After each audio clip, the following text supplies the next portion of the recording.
I'm here with Amanda Reyes, who has contributed to countless releases, some of which are very recent. We're going to be talking about in a few minutes, like the Texas Chainsaw Massacre 4K and the brand new site exclusive from Scream Factory, Sorority House Massacre. Amanda, thanks for doing this. Thank you. I'm really excited to be here. Well, speaking of excited, I'm excited because you're the first one since the Shell Shock Rewind Awards that I can say congratulations for winning for your contribution for this. Thank you so much. That was really unexpected and really exciting. I've never won an award for my work. And that one was a lot of fun to do. I did that with Chris O'Neill. He did the visuals. He's really good at that. And I wrote a little essay on Linda Manns, and it was great to pay tribute to her. She's a fantastic actress, and it's such a good movie. And I'm really glad that people liked it. And thank you so much. I'm very fortunate, I feel like, because I got to see Out of the Blue on the big screen about 2 weeks ago here in Kansas City, and mind-blowing experience. Like it's great at home. The restoration is incredible. Obviously, the disc is wonderful, but seeing it in a crowded room, it wasn't a huge theater. I think we sat probably 35, but it was like it was like 30 people in there. There was only a couple seats empty, but seeing it with people that had seen it before and that were fans of it, or you could tell there was a couple that were newbies, especially by the end, they were like, oh, geez. Can you share why Out of the Blue is so special for you, or what Linda Manns meant to you? Out of the Blue was a movie I saw as a teenager when I was sort of discovering film for the first time and discovering Dennis Hopper. I didn't know anything about the backstory until really they asked me to do this essay on Linda Manns. But I've always liked Linda Manns because she was so different. She was really strikingly beautiful in her own way, and she kind of took her own path. And she was her own person, and I think a lot of young women really liked her. She was kind of a Christy McNichol type, like she didn't have to be like super girly, and she was very independent, and she was really strong-willed, or she came across that way in her films. Right. And I think as a young girl, that was really impressive to me, like this idea that you don't have to be what society tells you have to be. And also, the first time I saw that movie, I was not expecting it to go where it went, and it just was literally burned into my brain, the ending, and it was just a tremendous film. And so when they approached me, I have to be honest, I didn't know all that much about Linda Manns as a person. I just knew her as an actress, and she was the person that you see in that film. And there's some really interesting stuff in there because Dennis Hopper was like, coked out of his head or whatever. And there's a lot of improvisation in there. Yeah. And there's this really great moment towards the end when he has no idea what his line is. And he says, go get and she goes, pajamas. And he says something like, how did you know what I was going to say? And she's like, 'cause I'm smart. And that's just, they just made that up. And it's so natural and beautiful in the film. And it's just a really wild, fun film. I had the pleasure of taking my wife to that, and she had never seen it. And listening to the organic reactions during the second half of that was one of the best experiences that I've had with her watching a movie. And she came away, normally she really likes a lot of the stuff that I'm introducing her to, but for about 30 minutes, she was just like, I just want to keep talking about this movie. And I was like, finally, you get it. You get why I love all this. This is amazing, right? So it was a really nice experience. Oh, cool. Yeah, it's a really great film. It truly is, and Hopper has been getting a lot of love lately, thankfully. So I'm glad that people are kind of coming around on discovering some of his stuff past some of the big titles. Yeah, and it was really great because when BFI originally commissioned the essay, and then it went to Severin. Yeah. But BFI, when they actually approached Chris O'Neill about it, and they were very specific that they had done a lot of stuff for Dennis Hopper, and they felt like Linda Manns needed something of her own. And I really appreciate that he's this amazing filmmaker, but they were looking at everybody in the film and who deserved like some acknowledgement and stuff. And so it's a beautiful, like both releases were great. They truly are. And again, shout out to that restoration because it looks incredible for what it is. And for a film that was mostly forgotten for a long time, it thankfully has gotten a pretty good send up with this pair of releases. Yeah, it's been great. And again, I guess I should shout out to Chris O'Neill, who, you mentioned him. He is on this visual essay with you, also on the Shell Shock Rewind for that contribution. And it's truly a wonderful addition to that disc. And again, just so glad that you treated that award like it meant something, because we were really trying to give it some actual honor. It did really mean something. I'm not treating it like that to do that. I mean, it was really, I was very moved, and thank you. So Amanda is here primarily because she is a contributor to all kinds of physical media releases. And one of the main things that you are known for, including, your handle on Twitter and the book that you've written and everything else that's been a big part of your life for God knows how many years. We're going to get some of that information right now. But these made-for-TV movies, can you share where the love for those came from? Yeah, from just growing up in the 70s and being around movies that were permissible because my parents were like, oh, it's made for TV, so that should be okay. Go ahead and watch Don't Be Afraid of the Dark. Go ahead. Do it. Let's watch Trilogy of Terror. It's coming on in the afternoon movie. That'll be okay. And so horror was really what impressed me the most when I was a kid, because I was allowed to watch it and because a lot of it was traumatizing and earth-shattering and like nothing I'd ever seen. And honestly, some of it you can't really repeat. Like that experience with Don't Be Afraid of the Dark is like 5 or 6 years old. It can never be repeated, That was amazing. But when I got older, I'd sort of they were always around and I watched them. And of course I loved Lifetime in my 20s and stuff. And it was fun, but it wasn't really until, so my parents passed away in 2005, back to back. And it was a pretty upsetting, obviously, experience. And I wanted to really just go back to things that reminded me of my childhood. And TV movies kind of came up and I thought, well, why don't I do a blog about them? And then I can just rewatch all of these great movies and find some new ones. And it kind of grew from there. I think I'm answering your question. And then and actually before I started the blog, a friend of mine named Ryan Orvis had a fanzine called Debaser, and he asked me to write an article about TV movies. So that's probably where the seeds were planted. And I wrote my 10 favorite TV movies or whatever. And then it just kind of slowly went from there. And then Head Press was actually who published my book, Are You in the House Alone? A TV Movie Compendium, 1964 to 1999. And I should have brought a copy to show here, but I don't have one on me. And I'm going to ask you a question about that in just a second. Okay. So I'll get to it, I promise. Okay. They were actually writing a book on TV movies, and a couple people recommended me because of my blog. And so they approached me, and I was to be just a contributor. They had a lot of really neat people involved. And eventually Head Press, the publisher, David Karakes, was like, I'm having a really hard time getting this going. Do you think you could take over for me? And then I was sort of allowed to make the book that I always dreamed of having myself. And everybody was really wonderful. And so that's kind of where I got to be where I am today, if that answers your question. Absolutely. Okay. I mean, that's so great. That's 4 questions all wrapped up. I love that. The one I was going to ask that I was alluding to is normally, I showed this because normally I have a stack of things that I want to share to promote for the guest. I don't have a copy of the book, and shame on me. I normally do, but I had to ask because I want the definitive edition. Right now, it's still available in hardback from Fab Press in the UK. Is that the only way to get that great edition? Yeah, it's Head Press, actually, not Fab. Oh, sorry. That's okay. As far as I know, it's only available in hardcover through the UK. Gosh, all right. It's the same book, though. I mean, whichever one you pick up. It's all this. It's not like there's anything different in it. So I would just get the paperback. Maybe. Or the Kindle. It's available in all. I've never actually looked at the Kindle version of it. Somebody actually asked me a question about what the differences were in the layout. And I was like, I don't know. And nobody's ever said anything about it. And I actually never thought about it. But it's, as far as I know, the exact same book in all the versions that are available. I'm glad that you got the creative freedom after you asked to assist, and that, I mean, to be able to look at that as such kind of the singular experience, because just speaking for a couple generations here, TV movies seem to be going away from a lot of people, and the understanding of what they even are, it's hard to convey how much Netflix is not going to give us a TV movie ever, really. There's a couple things that are going to feel the same, some of the cheesy holiday movies, but it's not quite the same. Is there anything contemporary that you feel really compares to what we were getting back then in the 70s and 80s?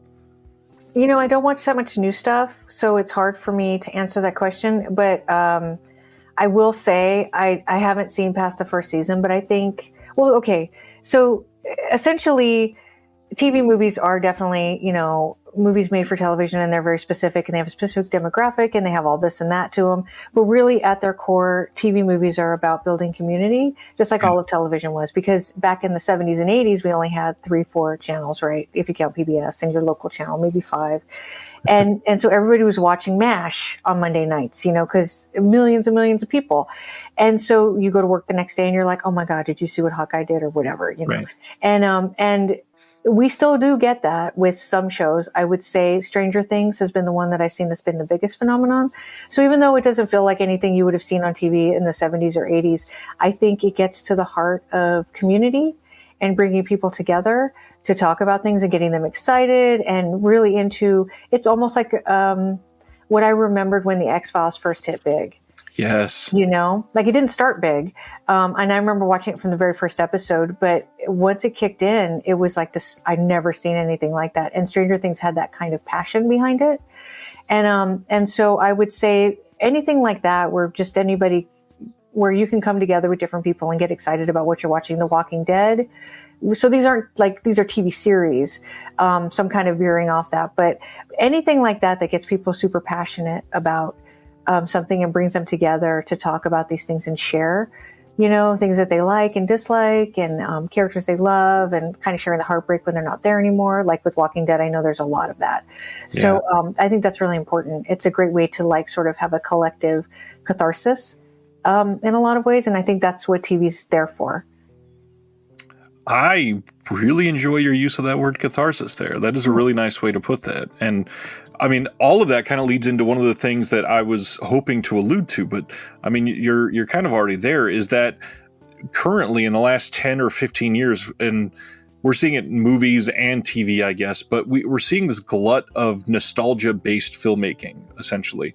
And that, to me, kind of, it's captured that feeling of the TV movies from the 70s and 80s. Things like, the stuff Tobe Hooper worked on, and things that, the Stranger Things season 1 felt like that. It was almost a little dangerous to watch it. It was just that, just towing up to the line, but it's cool because it's TV movie type feeling. Right. So, yeah, I'm glad you're going there.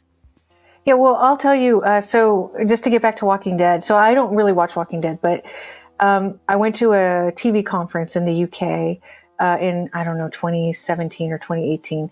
And I did a presentation on TV movies, but there were 2 people there who had never met, and they each were doing papers on Walking Dead and about the way people share grief together. And they didn't even know that the other person existed and was doing the same studies. And it's kind of amazing how that show has brought people together and helped them work through things. Because sometimes we're asked, this is going to a totally different subject, but sometimes we're asked to repress our emotions and things. Yeah. And sometimes the only way we can get it out is through television or music or film. And Walking Dead, I think, has helped a lot of people deal with things that they weren't allowed to openly deal with. Because for some reason, it's okay to deal with the death of a character on a TV show, but you can't deal with the death of a relative. They expect you to just move on, right? And so, yeah. So I'm getting away from the nostalgia question, but I think this kind of sense of heightened emotion in, like you would see in the TV movie, we would call it melodrama. We're just seeing a different version of it now. Yeah. More nuanced, maybe, with more money behind it to do that. That helps. But we're sort of seeing the same thing happening, just in a different way.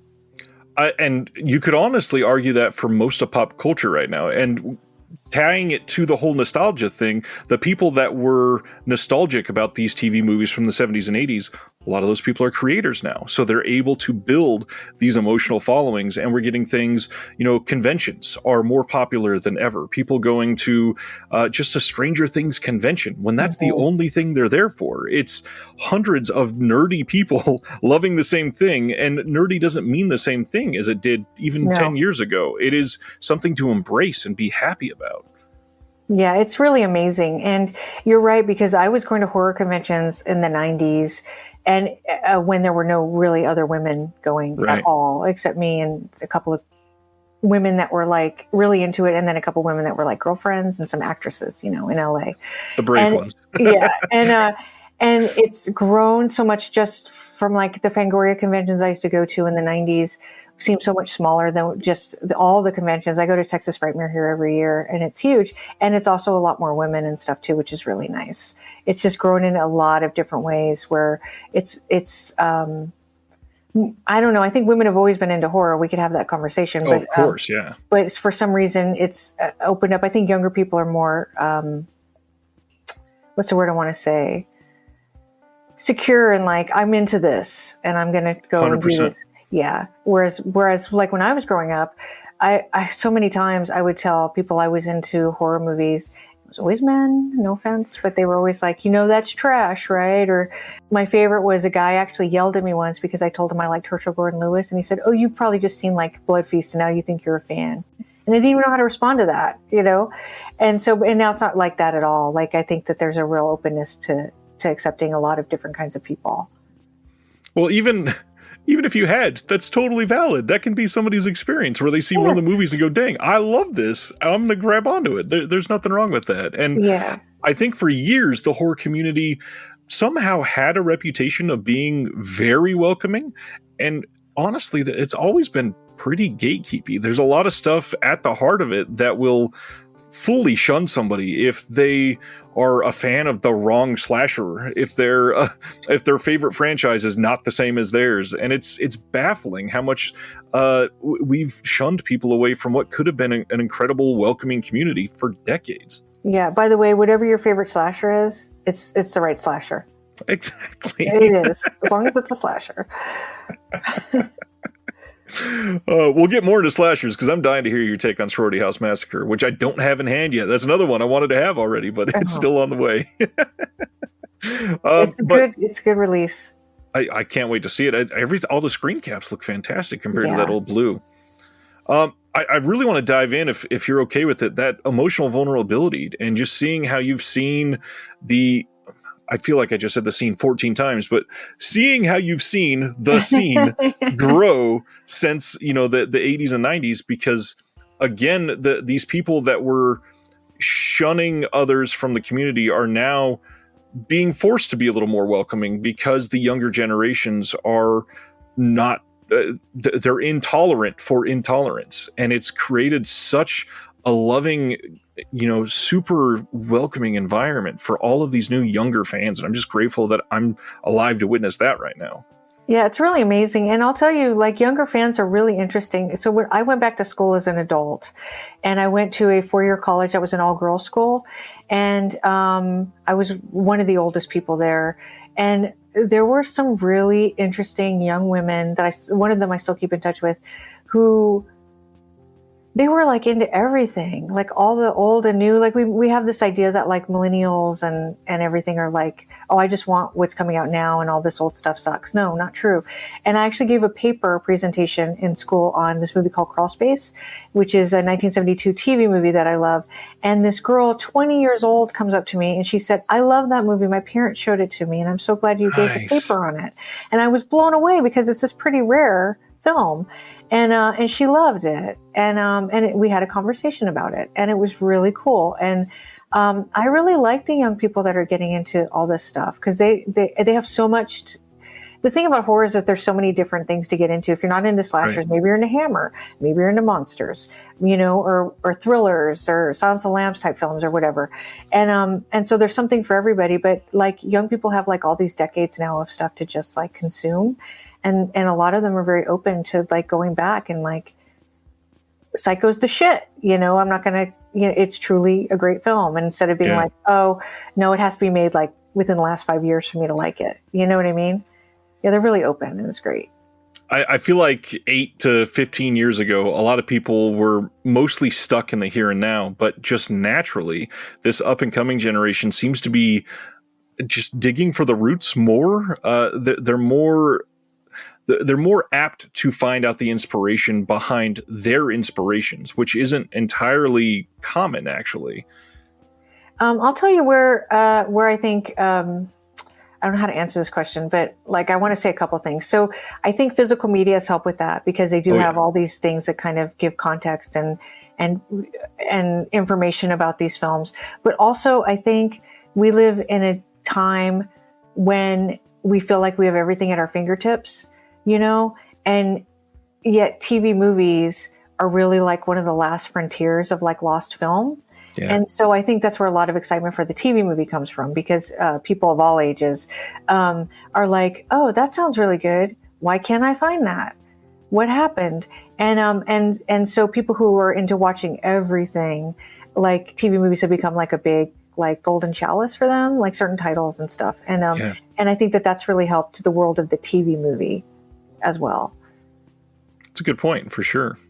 And I can't wait. I was planning on asking some of your, they may be missing or they may be stuck in Wright's Hill, some of the ones that you're dying to see on disc. But we can come back to that for sure if you got something else you want to say. I know. I guess I'm trying to just like, I don't know. I'm agreeing with you, but then all these ideas are coming in my head of like, like how it ties into your show, like the physical media aspect of it. I think that's really helped inspire people to like want to see more, because it's great. I like streaming. I don't have a problem with it. Of course. And there's a lot of really great stuff on streaming that's not available, and vice versa.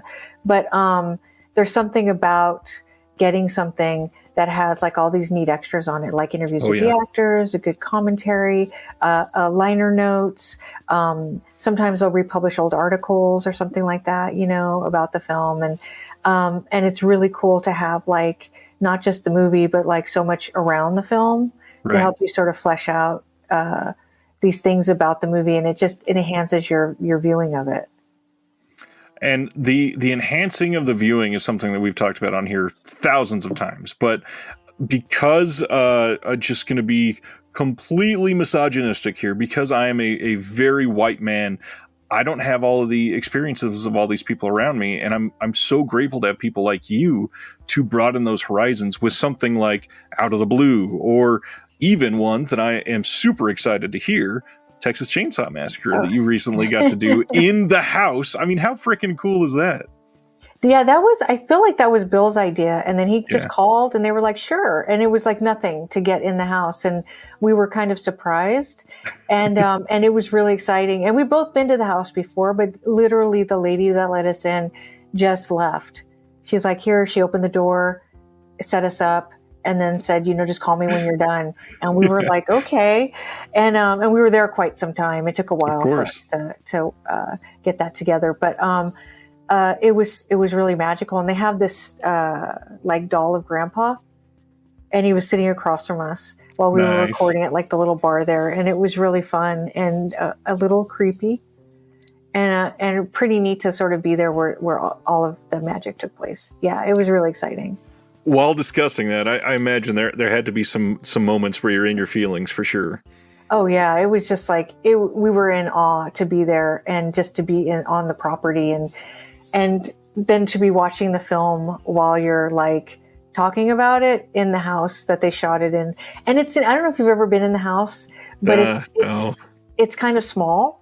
So it's like, it's really interesting because it doesn't look giant in the movie, but it definitely looks bigger. And so it's always kind of like a mind fuck when you're in there, because you're like, oh, I still recognize this, but it's a little different. And the first time I went, the restaurant was open, and they love people to come in. They don't, even when people are sitting there very quietly eating. And I wanted to see the part where, where the middle door opens. That's like the kitchen. And the first time I went in, I was like, where's the part where Leatherface comes out? And they just pointed me to the back, and the door, of course, the metal door is not there, but I was like, this is the best moment of my life. That's amazing. I can't wait to hear that commentary. And I'm so glad in the span of like 5 weeks, I've had you and Bill both share your experiences about doing that commentary. Yeah. Well, it was Bill's magic, as it almost always is. I worked with Bill on a few things now, and he's really great at he's so creative, and he's like, I like to deep dive, but Bill likes to deep dive past the deep dive. And sometimes he's hard to keep up with.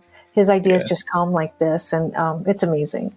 Bill's like a walking archive. It's so crazy how much he just has stored in his brain. Yeah, I know. And he's always thinking about things like, we're both early birds, and sometimes I'll be getting ready to go to the gym like at 5 a.m, and he'll have sent me like 3 texts about whatever we're doing the commentary on. Well, I've been thinking about this. And I'm like, Bill, go to sleep. You know what I mean? And he's like, well, no. No. I'm just curious, And so his brain is always like kind of, the wheels are always turning with him, and it's intimidating, because I never feel like I can keep up, but also I feel like he brings out the best in whoever he works with, because he just keeps you going with them. Yeah, and you can even tell he's like that while listening to his podcast, because the people that he speaks to, he just pulls that, he's naturally pulling information out of them that even if they didn't want to, he's gonna get it out of them, basically. Yeah, he's so easy to talk to. And when I did my supporting characters, my book hadn't come out yet. It was just on the cusp, and I'd never done anything like that before. And he just started talking to me, and then like 20 minutes in, he said, "Okay, well, here's my first question." And it was just like a progression of the conversation we were already having. Right. And it was great. It's a lot of fun. Yeah, he's a magnet. I love Bill. He's incredible. He's the best. That also leads to the next one. Sorority House Massacre is this big one on everybody's tongues right now because it just got announced, I believe, last week. Yeah. And people are already getting it in hand. What do you love about Sorority House Massacre? Maybe the easier question is what don't I love about Sorority House Massacre? It's one of my favorite films, and this was a dream project for me, and it kind of came out of the blue. Daniel Griffith from Ballyhoo put it together, and I didn't realize that he was just interviewing me for an extra. I thought he was going to talk to a few different people and put like something together, right. Like a little documentary or something. And I'm trying to remember what he asked, even because these things are so nerve-wracking. I don't even remember what I said. But there's a lot of things about Sorority House Massacre that encompass what I love about slashers. But the primary thing you talk about, and I didn't think it was misogynistic at all to say I'm a white male and this is my experience. Actually, that's great. You know what I mean? Because a lot of people won't say that. Of and course. I have run in, not as much as some people, but I run into a little bit of like, why is she talking about feminism? Genuine misogyny. Yeah. And it's like, I don't know what to tell you. I'm a woman, and right. But Sorority House Massacre, of course, it was made by a woman, and I think you can tell because there's such an emphasis on the women in the film and developing them as real people and characters you really care about, and also putting you in the middle of what I think is a really warm friendship between the main girl and the character's name I think is Linda the blonde, who's the psychology major. And so when I was preparing for that interview, I watched Sorority House Massacre 3 times in 1 week, just to make sure I memorized it. And the third time I was watching it, I remember sitting down and I was like, oh, I'm so excited I get to watch this again. Like it never bores me. I never not want to watch it. And the more I saw it, the more I kind of loved it. I think for its budget, especially, it's very visually striking, and it's just a really good little film. And I like little movies more than just about anything in the world. And it's like the little slasher that could. And everybody's like, oh, Summer Party Massacre. And that's a great film too. But I think sometimes it gets lumped into that and then compared. And I don't want to compare the two. They're two different films. And I think this release will let it stand on its own, which it deserves. And I'm super excited about it. But mostly I talked about, I think, the female friendship and a little bit about Carol Frank and what I think she injected into the film as a woman making a horror movie, and little bits about the subtext about like toxic family relationships, just like subtextual stuff and things like that. But it's all there, and it's very well placed in the film, and it's a great slasher. I like it. I think it's exciting. I think some of it's scary. I remember the first time I saw it, it freaked me out. So, mission accomplished. Honestly, it shares a lot of those themes from those older TV movies, like the toxic family relationships and the deep-rooted, actual textured characters, people that you can grab onto, and then the next morning you go talk about it with everybody that you go to work and seeing in 1986, and it's like, wait a minute, why is so much of this missing from some of the things that is just surface level that we're putting out? And it's nice to see the attention go onto some of these underseen, I hate to use the classic term, but the underseen gems. There's so much that is still yet to be discovered for multiple generations. Oh yeah, there's so many great little horror movies that I'm really excited about, like companies like Vinegar Syndrome and Scream Factory and Arrow, and I'm forgetting Kino Lorber maybe. Kino. That are like pulling, they're just digging deep. And like, so for instance, Vinegar Syndrome released The Outing, Yeah. which is this great museum set horror. It's one of my all-time favorite films. And they did a nice little extra where they got all the actors and people involved in the film to talk about it. And there's very little information about the film itself, you know, outside of that. And that was really nice. And they did a beautiful job with the transfer of it, and it looks great. And it was just so neat to see somebody take the time with that film. Or again, Vinegar Syndrome, they did a great job with the TV movie that I did the commentary for called Moon of the Wolf. That's an incredible film. And they did this really great job because it's only been on like these really crappy transfers and streaming platforms. And now everybody can see what a really beautifully made film it is.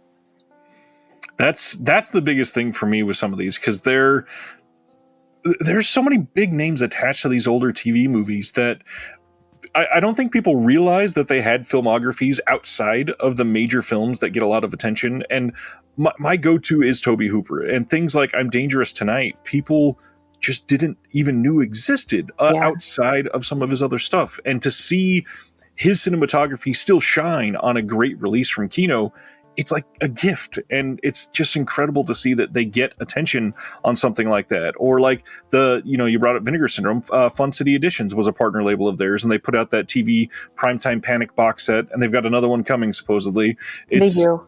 It's nice to see more of these. Yeah, I'm really excited about that second set. Yeah, I did Freedom for the first set, and which is a Mayor Winningham movie, and oh my God, it's so amazing. I couldn't believe that's a movie I loved ever since I was a kid, and I couldn't believe that they asked me to do the commentary for that. And it was such a dream for me to sit there and like talk. There's just so much about that movie, but they actually have another extra, with the daughter of the woman that the movie's based on, and the granddaughter of the screenwriter of the film, and Jonathan Herzenberg actually got in touch with her because one of my best friends is friends with her. And he said, I know Carrie's daughter. And I was like, oh, do you think she'd be willing to talk to this guy about, and she was really excited to talk about her mom and her grandma. Nice. And so she ended up as an extra on the film too, which was really wonderful. What a wonderful happenstance. That's fantastic. Yeah. It made me so excited because I was like, nobody's going to get that kind of documentation anywhere else, you know what I mean? And not only that, I can't talk about a movie that I just did a commentary for, but I actually contacted the producer's daughter because he's long gone now. And they want to talk about their family. And she got really excited, and I was sending her all these questions, and I apologized. And she said, please don't ever apologize for asking about my father. And it made me feel kind of good because she was sending me all this stuff. She still sends me stuff. I really, the commentary is long gone now. And she's still like, oh, my dad did this. Do you want to see this promotional photo? And it's really great. One of the things that I've heralded on this is the love that some of these smaller labels are giving to not just underseen gems, but literally completely unknown films. Things that got 10 copies printed on VHS in 1996, and they were, recycled amongst their friends, and that was it forever. Yeah. But the amount of love that doing a Blu-ray restoration of that in 2023 can give to a family, to a community, to a person that's still alive that created this and can see reviews popping up on Letterboxd, you can positively, literally change somebody's life out of the stratosphere that they ever would have imagined. And you're getting to see that for family members that have passed, because it's been 50 years for some of these. But it's amazing to see that some of these releases can have that sort of an incredible impact. Yeah, it's really neat. I think I didn't go to it, but here in Austin, Joe Ziemba, who runs AGFA and who was a programmer at Alamo, he brought out the star of The Last Slumber Party and they showed it. And I think I wasn't there, but from what I was told, it was this was an amazing moment for her, to see that. And also he did that with Blood Lake as well. He brought out the guy who made Blood Lake, the director and the main star. And I feel like there's a third person. I did go to that. And I love Blood Lake, beyond, it's just the most amazing film. But it was really neat to see the filmmakers there and to have them watch it with an audience. And I think they were kind of in awe, because it's shot on video. And I'm sure they thought after they made it, nobody was ever going to bring up that movie ever again.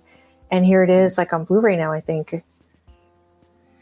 I think Blood Lake might have only gotten a DVD. DVD, yeah. I realized when I said that because it's shot on video, so I don't know how that works. Well, even then, a lot of shot on video stuff they're putting on Blu-ray because it can hold so much. So they're either doing double features or adding just every special feature known to man and then filling it up.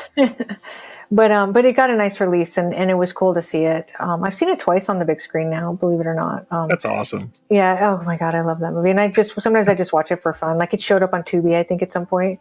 And like there's millions of things on Tubi I haven't seen, and I'm like, let's watch Blood Lake. It's so good. Oh, that's fantastic. One of the things with this that I was thinking beforehand is, obviously, you've probably seen way more made-for-TV movies than most people in their life. Do you ever look at somebody and say, what was the made-for-TV movie that had a big impact on you, and be able to glean like a lot of information about that person from that? No, you know what? I don't. That's a good question. I mean, I have asked people what their favorite made-for-TV movie is. But do you mean, do I learn about them? Kind of. And I was just thinking about it from a psychological point of view, because all of these, there's so many different types of made-for-TV movies, and the way that you've had this all-encompassing encyclopedic knowledge of them, you got to be able to hear what somebody loved and immediately go, oh, I bet, you had a really strong family structure and that's what you grabbed onto or something. Oh, that's a really good question. No, I wish I was that profound when I was talking to people, but I do like to hear what people love. And there's tons of TV movies I haven't seen, and there are people who are always throwing out titles. It's always really scary when I do things like this, because you're going to ask me about some movie I've never seen, and I'm going to be like, and because there's thousands of them, and I've seen like 1,000. You know what I mean? If that, and so like, I think what I like so much about when I talk to people about TV movies and they want to tell me what they like is learning about films I might not know about, or maybe learning about different aspects of films. Like some people might like something that I don't like as much or thought I didn't like as much, and they'll tell me, oh, well, it had this in it and it's totally freaked me out, or this happened and I was so moved by it, or whatever. And then it helps me sort of understand the film and the impact of the film a little more, And so, but I don't know that it gives me information about the type of person they are. But it is interesting because I was talking to Will McKinley, who he's a big classic movie guy. He's all over the internet, and I think he used to write for Get TV and stuff. And we were talking about Eight is Enough, and I love that show. Matter of fact, I've been rewatching it. It's on Tubi, and I said to him, I'm really into big family shows like The Waltons and Eight is Enough, because even though I have brothers and sisters, they were half brothers and sisters, and they were much older than me, so I grew up alone. Yeah. And I think that's why I'm attracted to big families. And then he started to think about why he liked big family shows too. And he was like, oh, that's interesting, and he started telling me about a little bit about his life. And he's like, maybe that's why I like these kinds of shows. And so there was a little bit of weird discovery there. It was unintentional, but so I guess it does happen. It's super interesting, and I promise I won't give any obscure titles. There's one movie that I'm going to say that impacted me just because it has to come up. My big title that I look at for made-for-TV movies is Bad Ronald. Oh, sure. Everybody knows this one, but it's just so well made. I love that movie so much. It's an amazing film, and I actually got to screen it here, and I screened it in Australia too. It actually played at a festival that I was invited to for my book launch, and it was like an early book launch. Lee Gambin was there, and John Harrison, nice. And Kayla Denise, and they showed Bad Ronald, and I should say I think they picked it, and then they were going to ask me to do an intro, but they asked me right beforehand. It was a really weird experience because I'd never done any kind of public speaking prior to that, right. And I was so happy to be on a panel with them because they were so warm and great, and it was easy to talk to them. But then afterwards, Kayla was like, do you want to introduce the movie? And I never done anything like that. But at the right. same time, it turned out people wanted to buy my book. And so I actually went out to the lobby and I signed my book for people, nice. Which was really weird. And it was amazing. And then I was doing some movies at the Alamo, like mystery movies.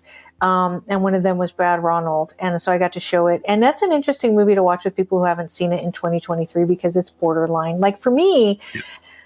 I find Ronald to be kind of sympathetic, in the movie. In the book, he's not. But, and younger people who never seen the movie were like, no, he's a full on, there's something wrong with him. There's something really wrong with him, Amanda, and you should not have a crush on him.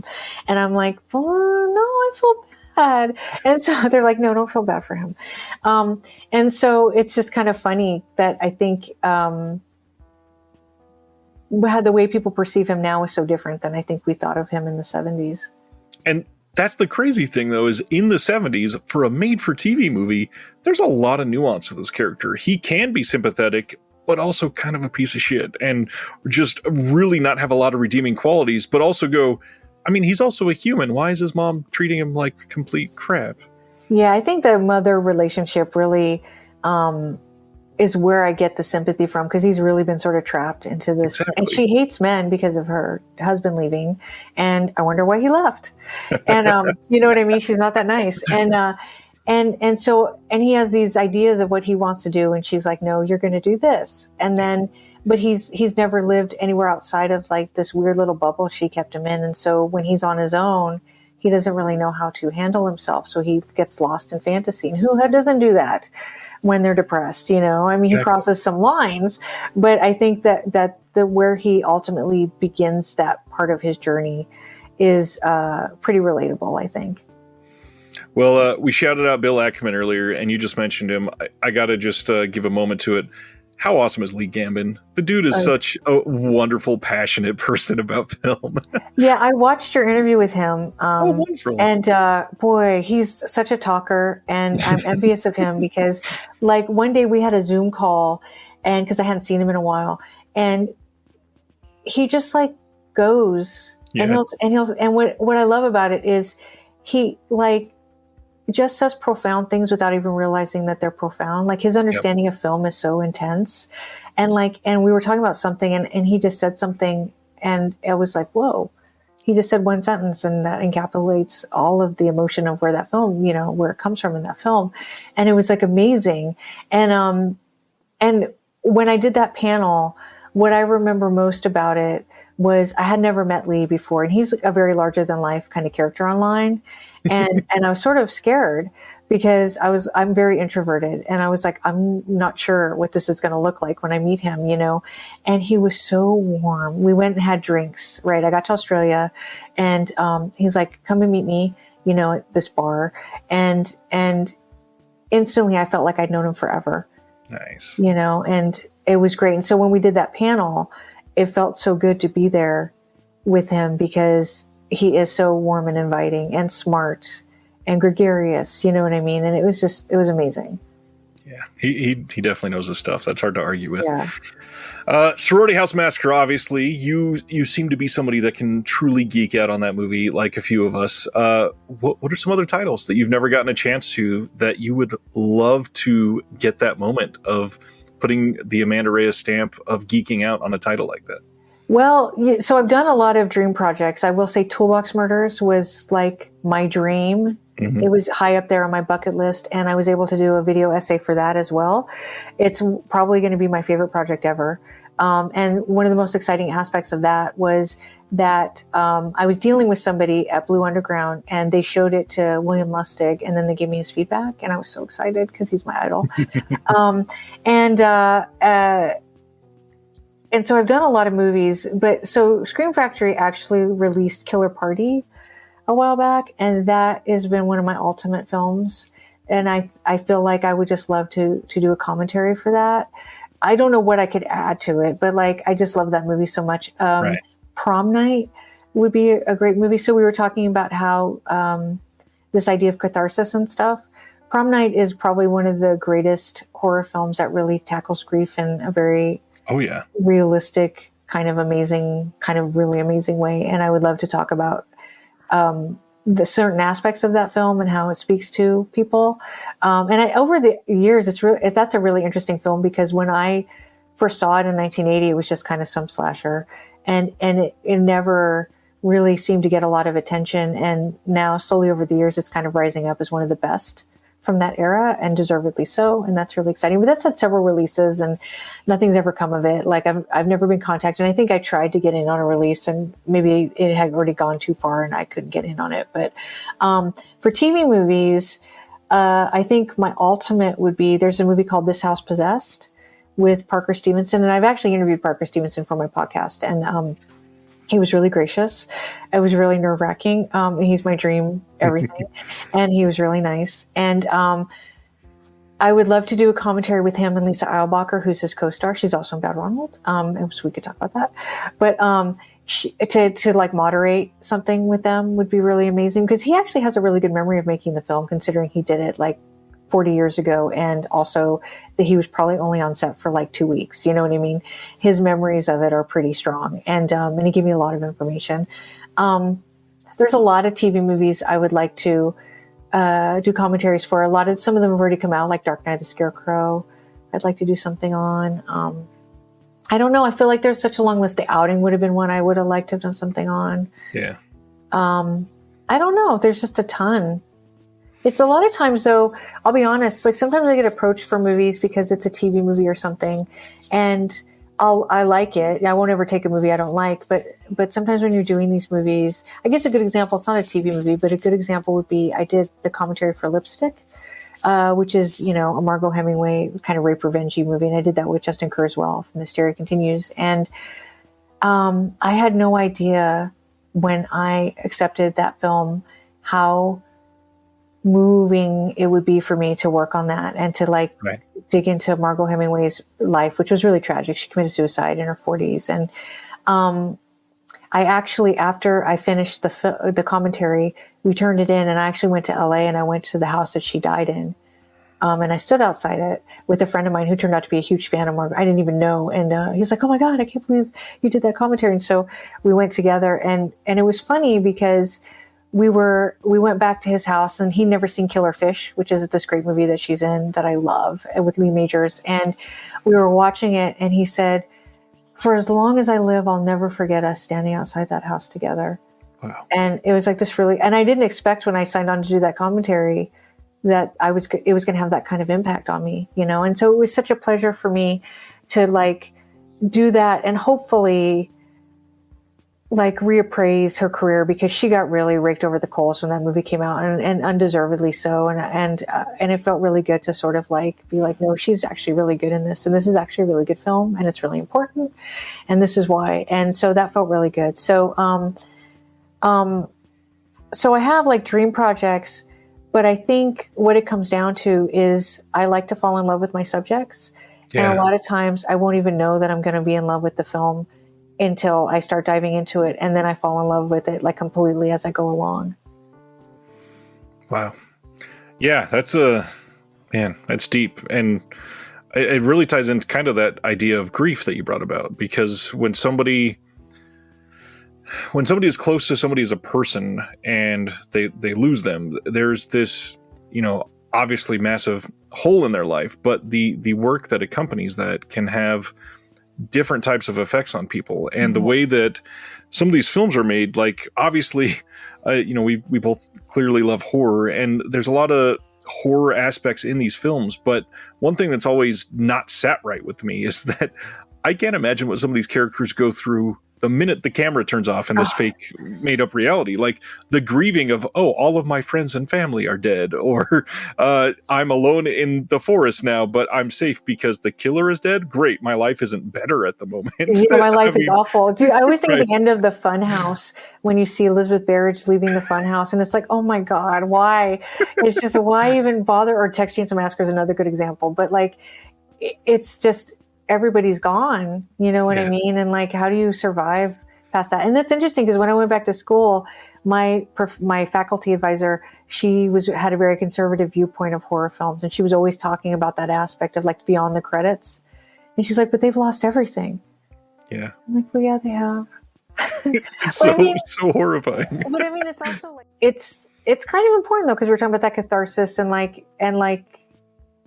think it's sometimes really important to not always tie things up with a little bow and make things happy, you know, because life isn't happy. And I think even when things end devastatingly in a horror movie, even though it's fantasy and it could be ridiculous, like maybe the end of Friday the 13th, but there's something about like, that's kind of how life is. It just doesn't let go and wrap itself up. You know what I mean? And so in a way they're kind of special, because not a lot of films are allowed to do that.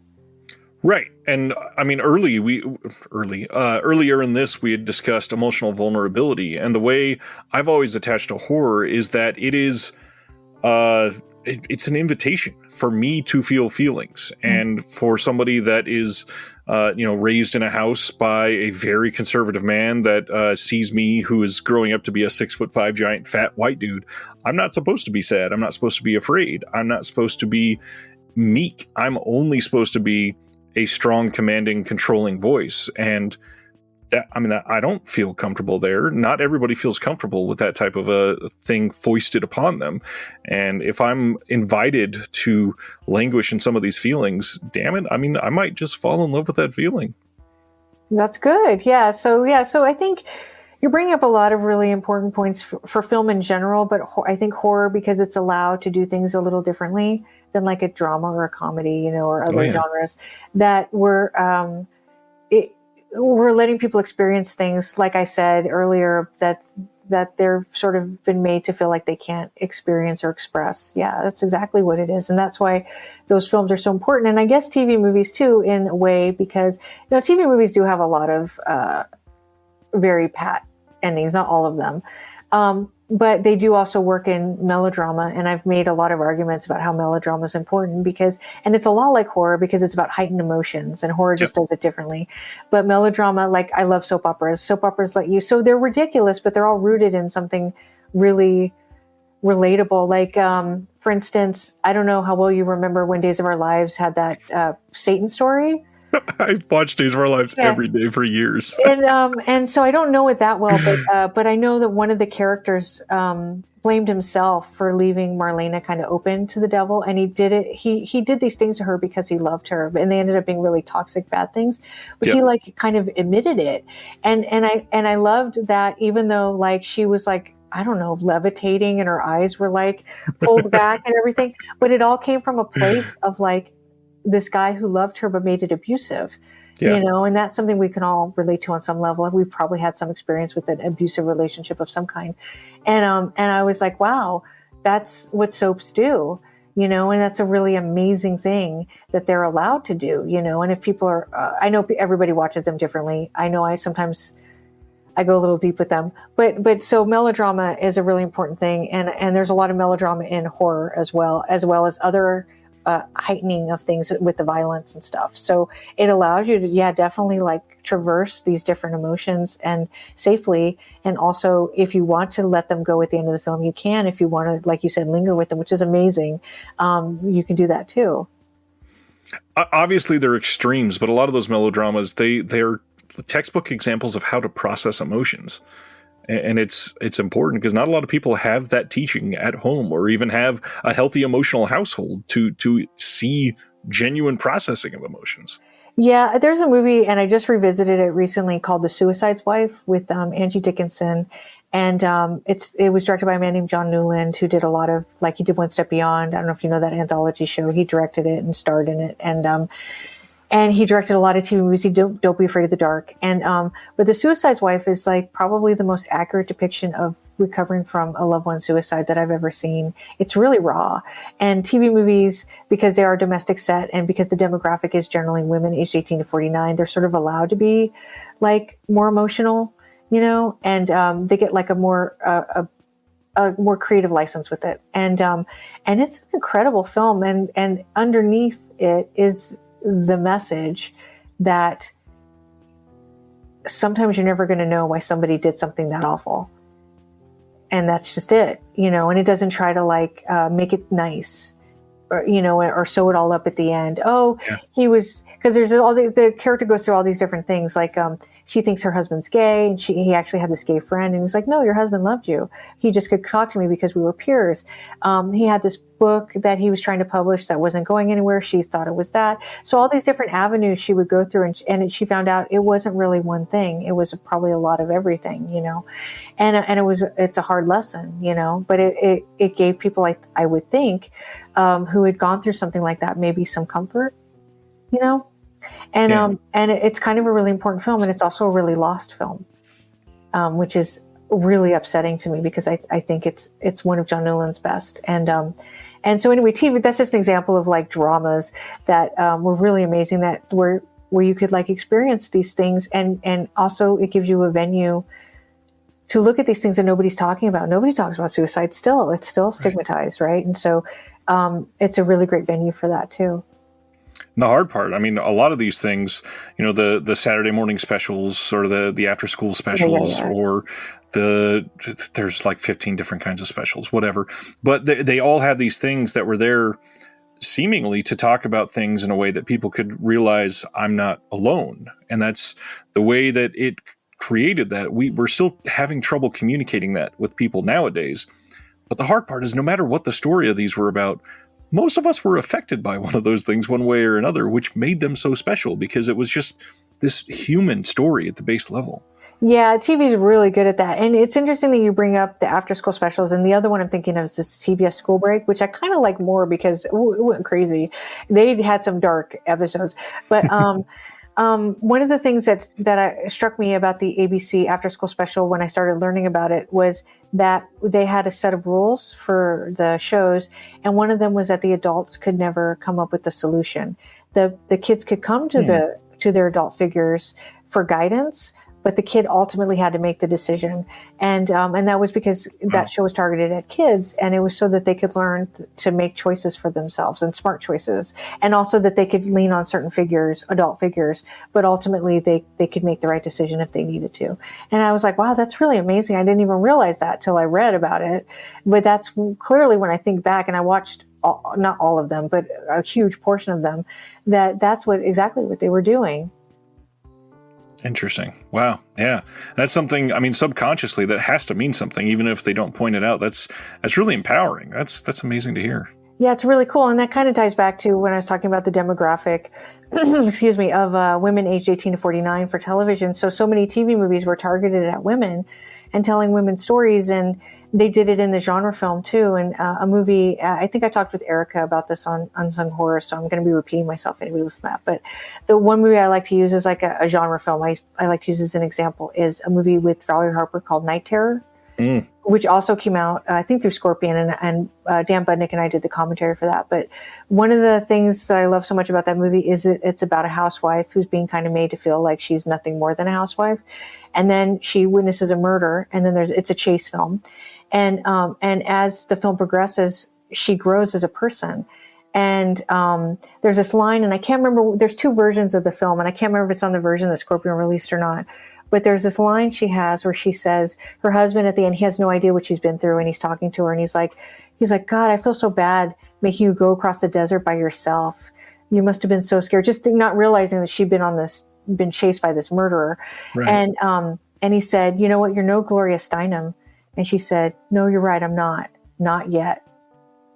And I'm like, oh, wow, that's totally amazing. She just grew as a person, and like, you know what I mean? And it was really empowering. And so TV movies for women were really doing like some really amazing things for women, specifically for women. And they're just amazing. And when you kind of start to root out the subtext, it's all there in like so many of those films.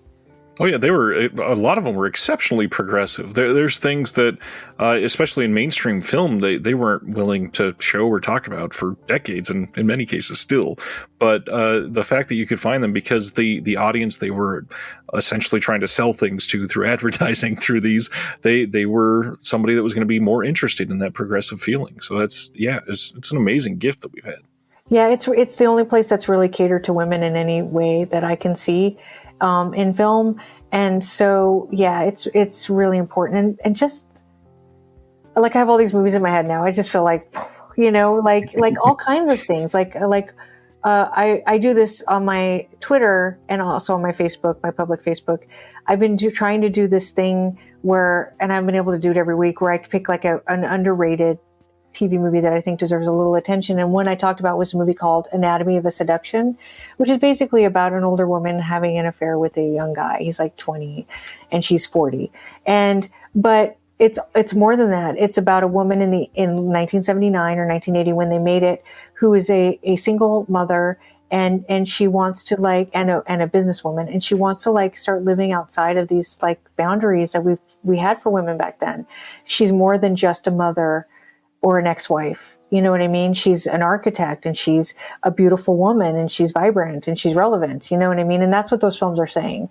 And so, but the critics never gave them that credit. They were always like, yeah, oh gosh, this is so cliche. And why is this? Nobody wants to watch this. This is trash. But I'm like, no, I think women were watching these and they fully understood what they were saying to them. They're not saying, oh, go out and have an affair with a 20-year-old, but they're saying like, you don't have to live by these certain labels. You can be the person that you need to be, you know, that suits you, and you don't have to be ashamed of it. You know what I mean? Yeah. And especially older women, because like it's getting better. But like you turn 40 in 1979 and you're single and you're a woman, forget it. Bye. You serve no purpose to us anymore, right? And so, and this movie was saying, and movies like this, there's several of them, that's not really the only option for you. Wow. Yeah, man. This has been incredibly profound tonight. I'm loving this. Thank you. I mean, obviously there's some obvious questions that I got to throw out there, especially because tastes evolve and all that. So the first one, people that maybe this is their first foray into made-for-TV movies, which handful of ones are you throwing out there nowadays for people just to really grab a hold of? The movie, if you're really into genre movies, the movie that I always recommend people see, and it's really easy to get a hold of, is Dark Knight of the Scarecrow. It's one of the greatest TV movies ever made. Yeah, it's incredible. And it's incredible. And it's a really great gateway into horror, because I think people think, so Bad Ronald's a really great movie, but I also like, it's a really small film. Yep. And I think TV movies get really criticized for like, because they're shot very quickly, and like something like Bad Ronald, it's all interior, like there's very little shot outside the house. It's very simple, and that's fine, and I love it. But a lot of people who aren't used to that kind of stuff, I think sometimes it turns them off. They want something more cinematic. It's like a second level that you would go into. Yeah, and so Dark Knight of the Scarecrow was meant to be a theatrical that they had to sort of refix a little to make it for TV, but it's got a lot of interesting elements to it, and it has a lot of really interesting subtext. But I don't know anybody who's seen it who hasn't fallen in love with it. And I think that's a good way to get people curious about TV, and then start introducing them to like the really cool fun ones, like Don't Be Afraid of the Dark and Bad Ronald, and like the classic Night Stalker is a great one. And that one also has like a more kind of a cinematic flair to it. Anything Dan Curtis did, I think you're going to find fans, because he was really good at what he did. And then there's just some really neat little ones, like The House That Wouldn't Die, which is like a 1970 movie with Barbara Stanwyck. That's really good. And also the book that it's based on is like one of my all-time favorite novels. And I'm trying to think of some of the other little ones. Oh my gosh, of course, now I'm drawing a blank. There's so many. Like the 70s was just filthy with horror movies. Five Desperate Women is a lot of fun if you want something a little more campy. There's a really great thriller that came out in 1981 called No Place to Hide with Kathleen Beller, that was directed by John Llewellyn Moxey, who did The House That Wouldn't Die and The Night Stalker. He's one of the best TV movie filmmakers. And that's a really great movie that's not a slasher, but came out in the era of slasher. So it's got actually a guy that wears a mask like in Prom Night, and it actually has a chase through high school like Wendy's Chase in Prom Night, and it's kind of mimicking those films. And it also has a final girl transformation in it that's really amazing, and it's just a really solid thriller. That's one of my favorites. I'm trying to think what else. There's a movie from 1991 called The Haunted that really blows people away with Sally Kirkland, that's based on a true story about this family who move into a house that has like a ghost living inside it. And it's actually the introduction of the Warrens, that are really famous in the Conjuring films. They were first represented in The Haunted, I'm sorry. And it's got some talk about like things that shouldn't be on TV, but somehow got on TV. Yeah. Have you seen The Haunted? The name sounds very familiar. I hesitate to say yes because it's been a long time either way. But if you haven't seen it, and I don't want to be too spoilery, but there's demon sex in it, and it's wild. I show it in my lectures because it's just a show where like the Here's TV my movie. list. Yeah, mind blowing. It's mind blowing, and I love to show it to people because they're like, "Oh my god, what am I looking at?" And it, like Trilogy of Terror is one. That's another good one. I love Trilogy of Terror. Yeah, Trilogy of Terror is like my parents let me watch that. Well, they were actually watching it, and I came home for lunch on like a Saturday afternoon. It was on the afternoon movie, and there's just this like doll chasing this woman across her apartment. And my parents thought it was fine for me to see it because it was on TV and it was made for TV, and it's in Saturday afternoon now in a rerun. And I was traumatized for years from that film. Like, you know what I mean? And I think The Haunted did that for a lot of people who grew up in the 90s. Yeah, I love Trilogy of Terror. It's great. It's a lot of fun. It's a lot of fun. I have the Zuni fetish doll actually in my office. Very nice. Yeah, he's cool. So to flip that to the obvious follow up after that is, so what are you thinking are like your top 5 favorite made for TVs at the moment? That's a good question. Well, This House Possessed will always be my favorite. Why are you asking me this question? Why am I drawing a blank on all the TV movies that I love? I'm sure a lot of them will be some of the same titles that we've heard all day. Yeah, I feel like there's some repeat because Dark Knight of the Scarecrow is on there, and No Place to Hide is definitely one of my favorites. Bad Ronald's, I think, in my top 10 at least. I'm trying to think, like I do obscure movies all the time. I'm trying to like promote. Oh, I saw it's not a horror movie, but a movie that I saw and actually did a little tweet thread and a Facebook post and an Instagram thing on is a movie called Hustling that came out in 1975, which was based on a woman's book. Her name is Gail Sheehy, and she wrote about the epidemic of prostitution in New York. And they made a movie based on that. And it's this really fantastic movie by Joseph Sargent, who did that movie Freedom we talked about from the Fun City Primetime Panic box set. And it's really gritty. And Lee Remick plays the Gail Sheehy, the author's character, and Jill Clayburgh plays the prostitute that she befriends, and she takes her into like the world of prostitutes. And it's shot in a very matter-of-fact style. It really captures New York at the time. And it's got a lot of great actors, like Alex Rocco, I think, is in it. Jeffrey Kramer from Jaws has a very small part. It's got the guy who played the principal on Welcome Back, Kotter is like a bad guy in it, which blew my mind. Mr. Woodman. And Melanie Mayron's in it, and Monty Markham, and it's this amazing film. And I think probably at the time it really was like, it's got like a threesome in the movie, like things you wouldn't normally see on TV. It's got these 2 prostitutes embarking on a threesome with this guy who's hired them, but they're only on the threesome because the one girl's feeling kind of lonely and she wants to talk. And so they're just talking back and forth while they're taking off their clothes, and the guy's just sitting there. And he's like, "What are you doing? I paid for this." And they're like, "Well, we have this stuff to talk about." So it's like, it's this really interesting movie about like their lives that I really liked. There's a movie that I've been wanting to revisit that I haven't seen in a while, called The Hostage Heart, which is about some terrorists who actually hold up a hospital, particularly a surgeon performing open heart surgery, unless they do this certain thing. Like the ransom will be like doing this, or they'll make the guy mess up the surgery. I'm not even explaining it right, but it's called The Hostage Heart. It's got this amazing cast, and I've been wanting. That's a great title. Yeah, it's amazing, and I've been wanting to revisit it so I could write about it for this thing I'm doing for this retrospective. There's a movie I love, another drama called Griffin and Phoenix with Peter Falk and again Jill Clayburgh, about 2 people dying of cancer who meet each other and they don't realize the other one is dying. And it's a romance, and it's by the people who did Soap, if you ever watched Soap. Oh, yeah. So it's got a lot of comedy, and it's also got a lot of really tragic stuff in it. And Peter Falk's amazing. There's so many of them, and they're all really good. There's one that I saw recently called Drive Hard, Drive Fast with Joan Collins, which it is a lost film. I'm really happy to get a copy of it, but it's about a race car driver who picks up this woman to take her somewhere, and they're being chased by like an axe wielding maniac. He's not axe wielding, it's like a machete. And I did not expect that part. Yeah, and there's this amazing scene where he breaks into their hotel room, and there's like this fight scene, and I was not expecting it, and it's this thriller, and it's really fun, and it's a really interesting movie because it was shelved. I guess the network didn't like it, but then there was a writer's strike in 1973, so they pulled it out to fill a gap in their programming, and it's the only reason why it ever aired. Interesting. And it's really good. Well, and I guess you brought up Lost Film again.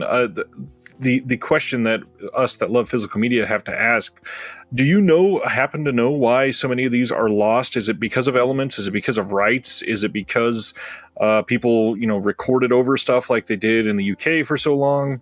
It's a little bit of all of that, and I don't have a specific answer. I get that question a lot, and I wish I knew. But so, for instance, I just interviewed Monty Markham, who I mentioned was in Hustling, and he did a movie called The Astronaut that he really likes, and he would like to see it come out on DVD. And I can't remember who owns it, Universal, and he contacted Universal on his own accord, and he was like, I'm just curious, do you guys still have that movie? And they're like, yeah, it's probably somewhere in the vaults. They don't think that there's any interest in it. So there's tons of movies that are just sitting in vaults. But also when TV movies were made in their golden era in the 70s, a lot of movies were co-produced between the network and a studio like Universal. And so I think when they were making them in the 70s, they didn't understand what home video meant. Yeah. So there's not really like a contract for them. And I think there's a rights issue there too. Like who has the rights and how do we release it? And how does that work with licensing? I think that's part of it. There are things that have been taped over. I don't know if you're familiar with the ABC Wide World Mystery, but it was a late night program. And a lot of them have been popping up, luckily, thanks to UCLA Film and Television Archive and the Library of Congress.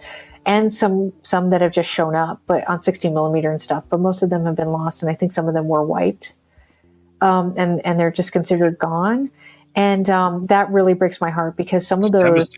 Speaking of movies to recommend, there's a Wide World Mystery that I kind of like to show people called Alien Lover, because it's so weird, and it's from the early 70s, and it stars Kate Mulgrew as this teenager whose parents had died, like in a car accident or something. She goes to live with like her uncle or somebody, and she's not really fitting in. And her cousin is like into electronics. So he made this television that he keeps in the attic, and she goes up to like just do something in the attic, and this alien appears on the TV, and she falls in love with him, and they have like a love affair, and it's wild. And it's got this really weird ending. And and for some reason it's re-aired like on cable. So there's like a really beautiful upload of it on YouTube. Oh. If anybody the first time I saw it was an awful upload, but somebody has, I think, since re-uploaded it with something better. And it's wild. It's shot on video. It's one of those just takes place in like a very small setting. It's 73 minutes long. It's really talky, and it's unlike anything you'll ever see. It's amazing. It's amazing. That sounds incredible. I might have to find that for myself. Pretty good. It's pretty good. Anything exciting coming up for you other than these recent projects that we've talked about? There are things happening, but nothing's been announced. So I can't really say what they are, which I hate. I love like announcing things because, they just, once you do something, you want to tell people. Yeah. And I like to vague tweet, and sometimes that gets you in hot water, because people will start asking you questions and I'm not going to answer them, and then I'm in a corner. But I've worked on a couple things over the last year that I'm still waiting on, that I'm really excited about. Some TV and some horror stuff. And some kind of unique things. And I don't know what else to say. I'm just waiting for stuff. So, well, here, let's end on this instead. What are some of the contributions to some of these discs that you're most proud of that you don't get to talk about enough? Well, I guess probably the Toolbox Murders, like I said, would be the big one. That was a really big deal for me. It meant a lot because I talk about how the film is really about grief and loss, and that meant a lot to me. Justin Kurzweil and I did a commentary for Girls Night Out that was, once we were able to like start digging into that film, we couldn't stop. We cannot stop the research because all these veins started opening up. So for instance, one of the things we talked about was that the film was actually directed by an Oscar winner. But it's not known that he's an Oscar winner because he won an Oscar for like a short film he made with the company, and the company got the Oscar. But he was the director of the short. And I was like, oh my God, Girls Night Out was made by an Oscar winner? who knew that? Who knew that? You know what I mean? And also we found AKAs that weren't known yet because, like, for instance, sorry, my refrigerator's making noise. One of the guys whose name is he's only got one scene. He's in the party scene. And I looked him up to do his biography, and his local paper wrote about him being cast in this horror movie. And it had a totally weird title that we couldn't back into. We'd never seen it anywhere else, but it was the same film. And so, like, we just started finding all these things. We found that a lot of the actors were in plays together in New York and things like that. And we were like constantly going back and forth with each other, like texting, and like, Justin, did you know this? He's like, no, I didn't. Did you know this? No, I didn't. And so that ended up being a really rewarding film for us because we found so much information about it. And I think people enjoyed it. Like, I try really hard not to look up too much stuff because I can't deal with it if it's not positive. Right. You know what I mean? But I think people liked it from what I've heard. So hopefully they got something out of it. Those are the two. And Lipstick was another big one that obviously had a lot of impact on me. And I hope that people enjoyed that. I guess ultimately it's less about like me saying, oh, this was special, and more about that maybe people just enjoy it because like right now I'm talking on, and I hope people aren't like, oh my God, why is she going on about this? You know what I mean? And so like ultimately I just want people to enjoy what I've done. Oh, I will say I really enjoyed doing the night galleries. Ooh, yes. That was a big deal for me because I love that show. And I got to do a couple of really meaningful episodes. The Dark Boy, again, talking about loss and grief. That's a really amazing entry into the series. I got to do The House, Which You Want to Pet It, which is one of my favorite entries. I did this really fun one that Rod Serling wrote called Midnight Never Ends. And that was one of those where I deep dived into it. And I was able to pull out all these Twilight Zone Easter eggs from it that I thought were amazing. And so that was really fun. And also, by the time we got to the third season, they're only 25 minutes long. And that was kind of nice. Because commentaries are hard because you have to go for a long time. And so when you have a 25-minute episode, you have to cram a lot of information in your 25 minutes, but it is also like kind of fun, you know, and it also feels really good to like get it out and then be like, oh, 25 minutes and you got all the information you need and we're done. We can move on. And those were really fun. And I think the third season gets kind of shit on, but there were some really fun episodes and I did a couple of them that I really liked. It's hard to overstate how legendary those releases are. Those 3 seasons, Kino put a lot of love and energy and money and time into getting those just to be as perfect as they possibly could. And so well deserved because that show really got butchered in syndication and it just developed a really awful reputation. And also it's well known that Rod Serling was not happy with a lot of it. And I know he's everybody's idol. And so like we followed the Serling and we sort of left behind the other people who were trying really hard to make a really good show, despite all of that headbutting he did with the producer, with Jack Laird. And it was great to see like the respect come to that show that I think it's deserved the whole time. And that was kind of like my introduction to anthology. Well, I guess One Step Beyond was my introduction. But after that, I think Night Gallery was like really got me into anthologies. And I remember years ago now when VHS was still kind of a thing, there was this yard sale like 2 blocks from my house. And do you remember Columbia when you could get cassettes through Columbia? Oh yeah, of course. Yeah. And you remember they did movies. They did like all the Daniel Steele movies and they got Daniel Steele to come and do like the little intro. Well, they did the night galleries, right? And they came out in these red VHS boxes, which I don't think I have anymore. And I bought this guy's entire collection, which was, I think, most of the night galleries. And I didn't know how to get them back to my house because I walk there. And so he pulled out all these garbage bags. And then I went home and I got my roommate who was, I think, furious because I already had so much VHS in our apartment. It was not a big apartment. And he came with me and I brought back like 4 garbage bags full of night gallery VHSs. And then I just sat down and I started watching them. And he was like, and he watched them with me. He was fine with watching them. I think just the space they were taking up. Right. But like, I was so excited about it. I was so excited. And so there's a lot of stuff about that show that was like, it was just really nice to see all that love and care, because I feel like it's been like the bastard stepchild of the Twilight Zone for so long, and now it's kind of its own thing, and people are looking at it that way, and that means a lot to me. Well, I think most physical media collectors could probably find something to relate to in that story. If I was not so embarrassed, I would happily pan over and share what this room looks like right now, because it feels that exact same thing.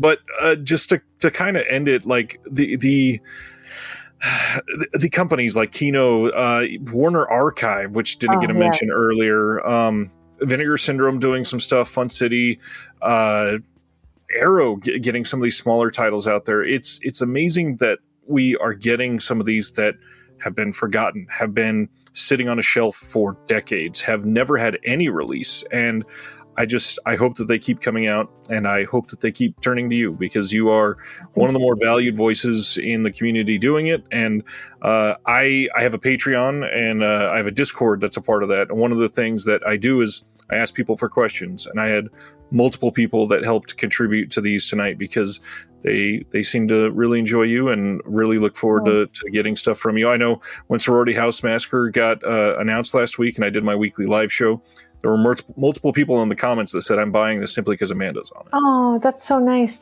I'm so self-conscious about it, because I like even doing this, like being on camera, but I was so excited that they asked me, or Daniel asked me, and I'm still beside myself over it. Like, it's so funny when you talk about dream projects. Like, I'm sure a lot of people be like, "Oh, Taxi Driver," and I'm like, "Sorority House Massacre." Right. But like, I love talking about little movies, and I'm really upset that I didn't mention Warner Archive, because I did Don't Be Afraid of the Dark for them, and the Bermuda Depths with Lance Vaughn from Kindred Trauma, and they kind of started the love of the TV movies. Yeah. Like they really they're like, let's try to release some of these and see. And they had a streaming service that had a bunch of them, a lot of really good films. And I think they really piqued people's interest in that. And they deserve so much acknowledgement for that. So thank you that was an oversight on my part. And I'm almost embarrassed to say, like, why did I do that? But they're so important. That's the exciting thing, though. I did a series on my channel where I said boutique labels I collect, and so should you. And I think I did 9 or 10 entries, and each one had like 10 or 11 companies. There's so many out there. Nobody can be bothered with memorizing all of them. It's crazy how many are out there contributing. Just wonderful releases to what we're ingesting, and there's so much out there. Yeah, that's the exciting part, and also the hard part, because I don't make enough money to like buy everything. Right. And so I try to wait. A lot of times I wait till I go to Texas Frightmare, and then I just go crazy and I buy, because they have deals and stuff. Or Kino Lorber has really great sales. But like, so much stuff comes out and I can't buy it right when it comes out, and it kills me. Same. Yeah. Absolutely. Amanda, thank you so much for this. Like I said earlier, this has been profound and special and super meaningful, and so many different things that I feel like I'm easily going to go back and watch this myself, which I don't do that often, just because I just loved some of your insight. Oh, thank you so much. I was really joy to be here. I appreciate this. Hopefully we can do it again someday after we get some other things announced under your belt. Yay. So hopefully something will get announced. Just the waiting is so, I want to tell everybody. Well, thank you, and we'll talk soon. Thank you. Thank you for listening to the Disconnected Podcast. There's one big thing that you could do to help the show, and that is to leave a rating and review on the podcast service of your choice. Thank you.